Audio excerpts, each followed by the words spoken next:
Goosebumps. They're so good, it's scary. Hello, Goosebumps fans. It's time for another Why Not episode. Kind of interesting. It's like, I'm pretty sure Squid Jib did this, which they did this like 10 months ago as I'm recording this, and I'm like, oh, and then I'm like, I don't have it in here. Why don't I have it in here? What the hell? Maybe I have it like in the back. Let me check. Yeah, it might actually be in the back. Oops. That's what happened. Yeah, because it was in the back. I was wondering what the freak is going on here. It's like, where is it? Actually, I don't think it's in here. Well, anyways, whatever. Let's do one episode of Ghost Camp. So, Ghost Camp. Oh my goodness. I can see why it's unloved. Well, it's the secondary unloved. You know, the first unloved was 2003, where they phased out 4 to 5 books. Now the unloved in 2015, they actually took over half of the original books and said, yeah, no. Ghost Camp is included in that. So why? Why is it not re-released? Because they did have some ghosts. It's like, seriously, they did have ghosts. It's like, yeah, it's like, it took them a freaking long while to even put the headless ghost into this. So Ghost Camp doesn't make sense why it didn't get to have a nice little re-release, but we're here about the episode. So this freaking book is intense. The last few books, I think, when it comes to R.L. Stine, it's intense. Well, the original books. It's like, this is where we're at the point of where, oh my goodness. It's like, what in the world is going on? I'm pretty sure we could say maybe Fear Street got to him, if we don't go with the whole thing of he has ghostwriters, but let's just say Fear Street got to him, and as soon as it got into him, he actually accidentally wrote this book the way he did, because it kind of sort of is hinting at freaking Fear Street. I mean, if you haven't read Fear Street, dude, oh my goodness, you wonder some freaking stuff to show that he actually does know how to do horror. Fear Street, man. Fear Street. Anyways, so here's a few things that happen. There's just a lot of stuff. So let's go with like the props and stuff. Hopefully you're not hearing this crap, but I bet you are, because bastards. Anyways, let's just do this because the stupid, dumb freaking interview and thing, the outlining wasn't good enough for it, which I doubt it. I doubt it, because there's some times where you can say the outlining isn't good for it, or just the fact if they didn't get to the freaking book. Yeah, there's just some parts of where it's like, yeah, outlining, I'm pretty sure when it comes to this book right here, they might have not even gotten to this book.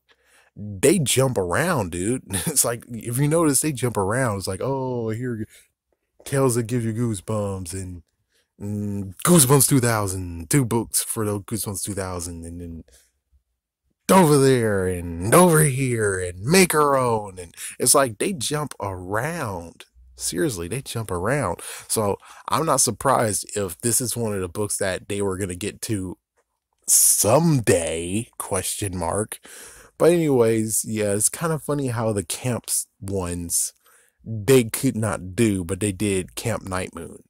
I mean, Camp Nightmares. Like, they did that one. That was like the first one, question mark. Part of the first season, question mark. But it's like, yeah, they seem like they can have a camp. So it's like all the camp ones should have been easy. It should have been like, we did one for season 1. Let's do one for season 2. Let's do one for season 3. It's like, you would figure they have a camp. They can easily do this. It doesn't make sense that they're like, oh, well. So let's see.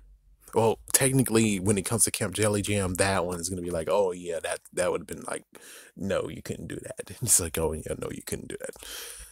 But more stuff that this one involves. This involves a camp. They have to do some messed up fog, which I'm pretty sure that could actually have been CGI and that would have worked, or they could actually did fog machines. I don't fucking know. There's a monster, so I'm pretty sure they could actually do the monster thing, but that would be like again more CGI. That would have been maybe an issue. The Then we get to the crazy parts of the stuff here, where it's like, let's see, one of the campers, Lucy, actually put her hand into the fire and took it out, and she actually has some burns. Well, basically, they're gonna have to put like fire deterrent on the girl, and the girl will stick her hand in there. So, usually, already, that's a red flag. Could they dance around it? Yes, but there's even more stuff where it's like they can't really dance around this. And of course, well, sadly, we have the whole Days Gone By, Horses, talent show. That would have been most likely scrapped, just like how Pop Arena just glanced over that. A floating camper for a split second, that's possible. A girl found in the water, head down as if drowned, and then she comes back up. It's like, that's kind of borderline pushing it. Then you have a tent pole in someone's foot. That's pushing it as well, but I think you could get away with it, question mark. But what about the damn kids though? And it's like, yeah, a fork in the neck. Can that be possible? Maybe, but do we really want kids to see that? I don't think so. A head got taken off during a soccer game, like in the face. That's something that's like, yeah, it's to the point of where I could actually start saying R.L. Stine started to write in a way of where it's like, let's see if they can make these into episodes. I'm like, the secret bet of where it's like, I'm pretty sure they won't make these in episodes because I'm making it so messed up. So it's like, let's see if they do it. Let's see. It's like, let's place a bet. It's like, I'm pretty sure there could be a secret bet going on of where he's like, there's some books that he created just to see if they're like, yeah, we can't do that. Let's see, some messed up, crazy stuff that kind of reminds me of Tokyo Ghoul, like the first few episodes of where the girl who was a ghoul that actually was like around freaking Kaneki. Yeah, so you have Lucy who's forcing herself on Harry. Oh my goodness. And let's see. Yeah, of course, like I said, the monster, and then all the people, all the girl, I mean, all the ghouls, all the ghosts fight, and then they just turn into nothing. Not to mention, what about the blue goop? But I'm pretty sure the blue goop is easy to freaking make. That would have been cool. So when it comes straight down to it, this episode could have happened, but the thing is that there's so much stuff in this that makes you say the CGI might be an issue to them, question mark. And what's worse is the freaking bodily harm they have to demonstrate on screen via the freaking actors. The kid actors have to have that done to them. Not really, but it's like there's some things where it's like they're borderline going for it. R.L. Stine's going for it, and it's like, I'm pretty sure that's not gonna really go well, especially episode, and especially with Fox being like, oh, whoa, what the freak. And not to mention, they did also went to werewolf skin the episode and did some messed up crap to it to what it originally was. It's like, yeah, there was some messed up censoring of it. So if werewolf skin got censored, pretty sure this would have got censored too anyways. So for it to not be an episode, you can understand why. And what about the future? Could it be an episode now? You're kidding, right? You think you're gonna do that? No, I'm pretty sure they have a big list of ones that they most likely don't want them to do and turn into an episode. That's old books. I mean, I Live in Your Basement, chances are, might be on that list. Werewolf Skin is going to most likely be on that list. And this Ghost Camp is most likely going to be on that list. There's just no escaping it. It's like, this one's like freaking horribly torturing. Wow. It's like, gee whiz. Oh my goodness. Oh my goodness.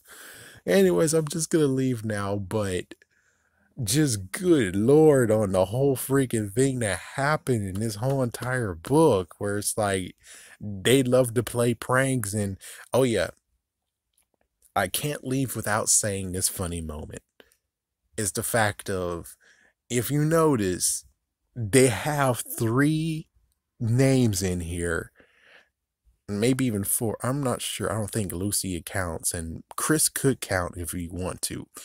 But anyways, there's three names in here that actually are Home Alone based, believe it or not. Marv and Harry, they were in the first two movies. And sadly, Marv was in the fourth movie. And then Alex was the actual name of the kid in the third movie. And Chris Columbus, he's the one responsible to help make the movie franchise to something, even though it's not really a franchise. It's just two movies that came out, and then the rest of them, I think he was involved with the third one, but the fourth and fifth, oh hell no. Anyways, it's kind of interesting that that's true. Well, have a scary day. Have a scary night.